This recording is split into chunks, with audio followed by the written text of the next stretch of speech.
Hello नमस्कार। आप लोग कैसे हैं? आई होप आप सभी अच्छे होंगे और स्वस्थ होंगे। तो आज की इस नई वीडियो में क्लास 10th इंग्लिश में सेंट्रल आइडिया के बारे में बात करूंगा। बेटा ये जो सेंट्रल आइडिया बताने वाला हूं वो बोर्ड एग्जाम 2024 की दृष्टि से बहुत ही इंपॉर्टेंट है। आप क्या करेंगे, वीडियो को पूरा देखेंगे और समझेंगे। सेंट्रल आइडिया लिखने का जो सही तरीका है वो क्या है, उस तरीके से आपको सेंट्रल आइडिया लिखना है। तो जो सेंट्रल आइडिया में बात करने वाला हूँ आपके पोइट्री से है और उस पोयम का नाम है फायर एंड आइस। और फायर एंड आइस जो कविता है वो रॉबर्ट फ्रॉस्ट के द्वारा लिखी गई है। किसके द्वारा? रॉबर्ट फ्रॉस्ट के द्वारा लिखी गई है। इससे पहले की वीडियो में मैंने तीन इंपॉर्टेंट क्या सेंट्रल आइडिया बताए थे, जिसमें पहला था दस्ट ऑफ स्नो और दूसरा ये है फायर एंड आइस। आप इन तीनों सेंट्रल आइडिया को तैयार कर लेंगे तो आपकी जो बोर्ड एग्जाम है क्लास 10th, तो उसमें बेटा इन तीनों से बाहर कोई भी सेंट्रल आइडिया नहीं आएगा। तो दूसरा इंपॉर्टेंट सेंट्रल आइडिया है फायर एंड आइस, जिसके कवि जो हैं वो हैं रॉबर्ट फ्रॉस्ट। तो इसका हम सेंट्रल आइडिया देखेंगे बहुत आसान तरीके से। तो हमने कुछ लिखा है इस तरीके से, the poem fire and ice by Robert Frost express the idea that the world would and in either of the two base.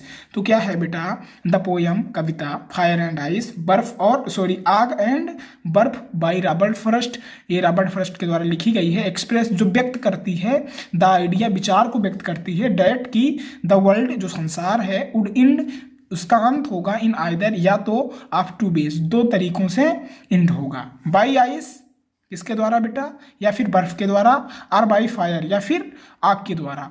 तो ऐसा कभी कहते हैं, कौन कवि? Robert Frost. तो इतना लिख देंगे, बहुत ही आसान लैंग्वेज में मैंने लिखाया है। अकॉर्डिंग टू द पोएट, कवि के अनुसार फायर जो है वो सिंबलाइज है। सिंबलाइज मीन्स क्या है बेटा? सिंबल करता है, प्रतीक है ह्यूमन डिजायर, मनुष्य के इच्छाओं का, ग्रीड लालचीपन, क्रूरटी क्रूरता, ईटीसी एंड। तो जो फायर है वो किसका सिंबल है बेटा? ह्यूमन के, मनुष्य के इच्छाओं का, लालचीपन का, और किसका बेटा? क्यूरलिटी का। किसका बेटा? क्यूरलिटी मिस होता है बेटा क्रूल, क्रूल कह सकते हैं, और क्रूल को हिंदी में कहते हैं निर्दयी, निर्दयी कह सकते हैं। ठीक है बेटा।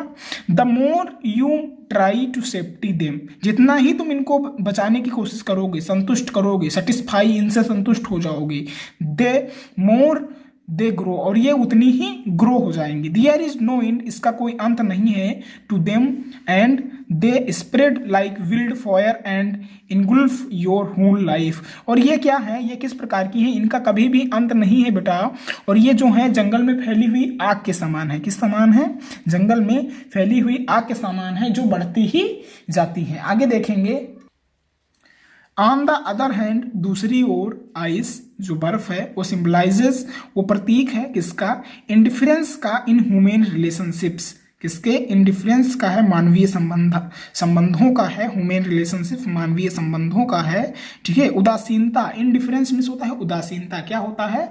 जो बर्फ है वो किसका प्रतीक है बेटा? इंडिफरेंस का है, और इंडिफरेंस मीन्स बेटा क्या होता है? उदासता होता, उदासीनता होता है, उदासीनता होता है। और इन ह्यूमन रिलेशनशिप और मानवीय संबंधों में हेटेड क्या होता है? घृणा होती है, कोल्डनेस क्या होती है? रूखापन या कठोरता होती है, and rigidity. The poets has the view that both fire and ice are equally component in bringing the world to a complete end. और द पोएट जो कवि है, हैज दी, तो जो कवि का मत है, व्यू है, तो वो क्या है? द बोथ, ये दोनों, फायर एंड आइस बर्फ और आग, आर इक्वली समान है। कंपेनेंट मीन्स क्या होता है बेटा? क्या होता है? दोनों सक्षम हैं। क्या है? सक्षम है। इन ब्रिंगिंग, कंपेटेंट मीन्स होता है सक्षम, इन ब्रिंगिंग लाने में, the world to a complete end, और जो संपूर्ण अंत है किसका? संसार का लाने में वो दोनों सक्षम है। कौन बेटा? फायर, आग एंड आइस। तो इस प्रकार कवि का मत है। अब हम इसकी हिंदी देख लेंगे।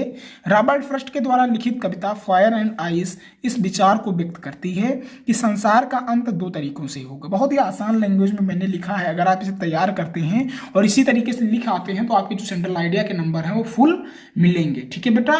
तो क्या है बेटा? रॉबर्ट फ्रॉस्ट के द्वारा जो लिखित कविता फायर एंड आइस है वो इस विचार को व्यक्त करती है कि संसार का अंत दो तरीकों से होगा। कौन सा? पहला बर्फ के द्वारा, और दूसरा क्या है बेटा? आग के द्वारा। कवि के अनुसार आग मनुष्य की आकांक्षाओं, लालच, डिजायर मीन्स इच्छा या आकांक्षा होती है, लालच, क्रूरता इत्यादि का प्रतीक है। जितना अधिक आप उनको संतुष्ट करने का प्रयास करेंगे उतनी ही वो बढ़ेंगी। जितना आप प्रयास करेंगे संतुष्ट करने का, ठीक है, वो उतना ही बढ़ेंगी। उनका तो अंत नहीं है, ठीक है, उनका कोई, यहाँ पे कोई रहेगा, उनका कोई अंत नहीं है। वो जंगल की आग की तरह फैलती हैं एवं आपका संपूर्ण जीवन निगल जाती हैं। वो जो ये बर्निंग है, लालच है, आकांक्षा है, इच्छा है, क्रूरता है, ये कैसे बेटा फैलती है? ये जैसे जंगल में आग फैल जाती है उसी तरह फैलती है और पूरा जीवन को निगल जाती है। दूसरी ओर जो बर्फ है वो मानवीय संबंधों की उदासीनता है। क्या है बेटा? उदासीनता है। घरड़ा रूखेपन एवं कठोरता का प्रतीक है, ठीक है। जो बर्फ है वो मानवीय संबंधों की उदासीनता, घरड़ा रूखेपन एवं कठोरता का प्रतीक है। कवि का मत है कि आग एवं बर्फ दोनों ही संसार को संपूर्ण अंत तक लाने में समान रूप से सक्षम है, ठीक है। तो ये क्या था बेटा? ये अर्थ था किस सेंट्रल आइडिया का, जो पोयम है फायर एंड आइस, उसका, बाय रॉबर्ट फॉरेस्ट।